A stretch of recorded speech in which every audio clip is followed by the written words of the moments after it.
São Paulo foi considerada a segunda cidade mais inteligente e conectada do Brasil em 2019, segundo um resultado da quinta edição do ranking Connected Smart Cities, divulgado na última terça-feira. Das 100 cidades mais inteligentes e conectadas deste ano, 67 estão na região sudeste. E dessas 67, 47 só no estado de São Paulo. O ranking é composto por indicadores de 11 principais setores como mobilidade, urbanismo, meio ambiente, tecnologia e inovação, economia, educação, saúde, entre outros, não é? E à frente de São Paulo só tem Campinas. É a única cidade que está à frente de São Paulo nesse ranking. É a cidade mais conectada do país.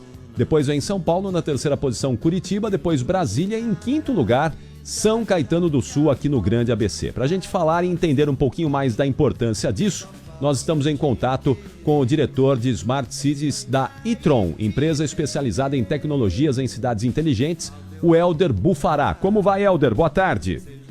Boa tarde, Capriotti. Boa tarde, ouvintes da Rádio Bandeirantes. Bom, Helder, como é que funcionam esses projetos aí quando uma cidade pode ser considerada inteligente, não é? Como é que esses projetos são implantados em uma cidade? Bom, de início, dando uma definição do que é considerado uma cidade inteligente, a gente pode dizer que cidades inteligentes são aquelas que, baseadas em tecnologia, elas promovem a sustentabilidade e a qualidade de vida dos cidadãos, né? Quer seja pela gestão de recursos essenciais, como energia e água, quer como na prestação de serviços que sejam adequados aos desafios de uma das grandes cidades, como segurança pública, mobilidade urbana, acesso aos cidadãos, às informações, etc., né? As cidades, elas normalmente existem várias iniciativas e o ranking mostra bastante isso daí nas diversas áreas, que vão desde, por exemplo, a implantação de portais para que os cidadãos consigam obter informações, evitando deslocamentos desnecessários, etc., acompanhar solicitações, acompanhar solicitações que eles tenham feito, até coisas mais sofisticadas do ponto de vista de tecnologia, como iluminação pública inteligente, como o controle adequado das redes de distribuição de água, etc. Agora, comparado com outras cidades do planeta, do mundo, o Brasil está muito distante, está muito atrás de outras cidades conectadas do planeta? Depende muito da região, né? Como a gente sabe, o Brasil é um país que tem desigualdades muito grandes de uma região para outra. Então, por exemplo, você mencionou da região sudeste do estado de São Paulo em particular, né? Como a economia, como as condições socioeconômicas aqui são mais avançadas, a gente está, diria, bastante próximo ao que existe ao restante do mundo, né? Existem alguns gaps ainda a serem superados, mas a gente pode dizer que estamos alinhados ao que está acontecendo no restante do mundo.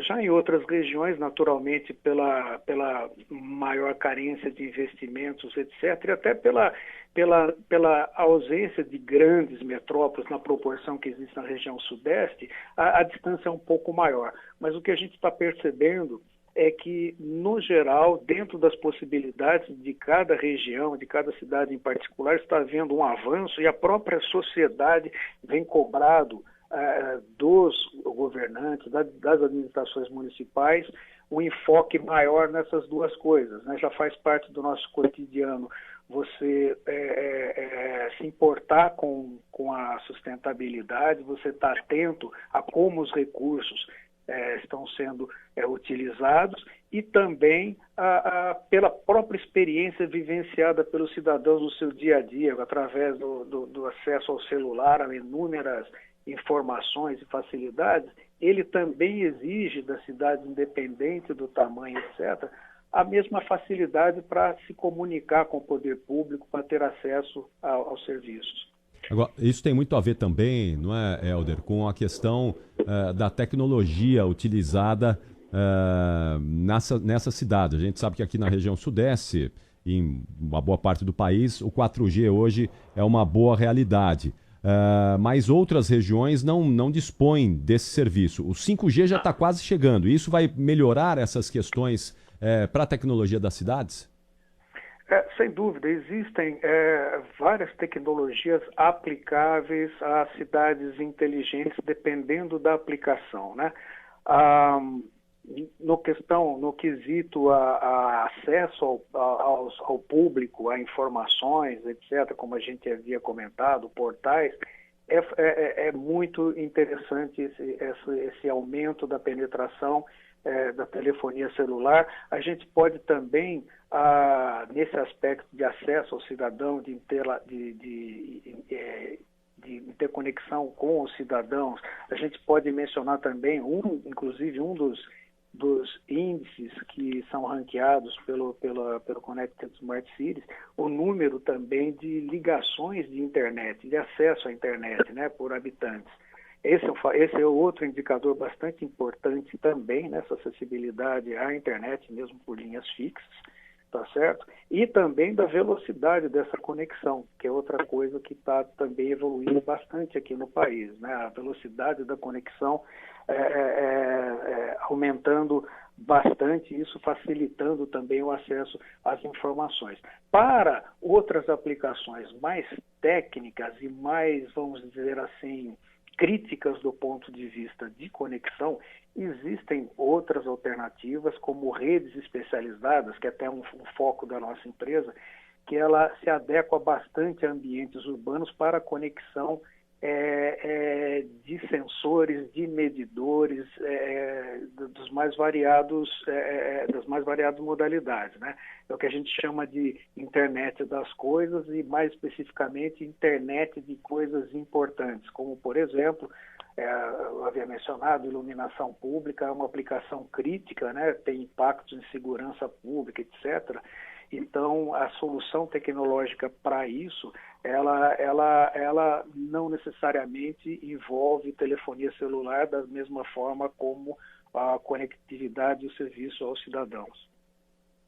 Muito bem, muito bom. Eu quero agradecer ao Helder Bufará, que é diretor de Smart Cities da e-Tron, empresa especializada em tecnologias de cidades inteligentes. Muito obrigado, Helder, pelos esclarecimentos aqui. Uma boa tarde, viu? Igualmente, Capriotti. Boa tarde a você. Obrigado pela oportunidade. Muito obrigado.